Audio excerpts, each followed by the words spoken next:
కాంగ్రెస్ అధినేత్రి సోనియా గాంధీ ఇప్పుడు ఇంటికే పరిమితమయ్యారు. హస్తం పార్టీ కీలక సమావేశాల్లోనూ సోనియమ్మ పాల్గొనడం లేదు. అంతా పార్టీ ఉపాధ్యక్షులు రాహుల్ గాంధీ, ఆయన అనుచరులే నడిపిస్తున్నారు. అనారోగ్యం నుంచి సోనియా బయటపడేందుకు విశ్రాంతి తీసుకుంటున్నారు. మరికొన్నాళ్ల పాటు విశ్రాంతి తప్పదంటున్నారు వైద్యులు. అందుకే రాజకీయాలను పక్కన పెట్టి కుటుంబానికి ఎక్కువ సమయం కేటాయిస్తున్నారట. యూపీ ఎన్నికల ప్రచారం సభ మధ్యలోనే వెళ్లిపోయారు సోనియా. ఆ తర్వాత విదేశాలకు వెళ్లిన సోనియాకు గర్భాశయ క్యాన్సర్ సోకిందనే ప్రచారం వచ్చింది. అన్ని రకాలుగా చికిత్స తీసుకున్నా అనారోగ్యం నుంచి ఇంకా పూర్తిగా కోలుకోలేదు ఆమె. అందుకే గతంలో ఉన్న దూకుడు ఆమె ప్రదర్శించడం లేదు. పార్టీ వ్యవహారాల్లోనూ ఆచితూచి అడిగేస్తున్నారు. యువరాజు రాహుల్కి పట్టాభిషేకం చేయాలని ఎప్పటి నుంచో ఆలోచన చేస్తున్నారు ఆమె. ఎందుకు కాలం కలిసి రావడం లేదు.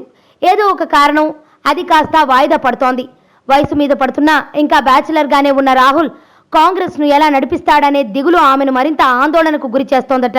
ప్రస్తుతం ఎత్తులకు పై ఎత్తులు వేస్తున్న కమలం దళాన్ని ఎదుర్కోవాలంటే మరింత జాగ్రత్తగా పావులు కదపాల్సిన అవసరం ఉంది. ఆ శక్తి తన కుమారుడికి ఉందా లేదా అనే అనుమానం సోనియమ్మను ఆలోచనకు గురి చేస్తోందట. అందుకే పార్టీ పగ్గాలు పూర్తిగా అప్పగించకుండా సామర్థ్యాన్ని పరీక్షిస్తున్నట్లు తెలుస్తోంది. సీనియర్లను కాదని రాహుల్కు బాధ్యతలు అప్పగించాలా లేక మరికొన్నాళ్ల పాటు ఆగాలనే విషయంపై ఇంకా నిర్ణయం తీసుకోలేకపోతున్నారు సోనియా.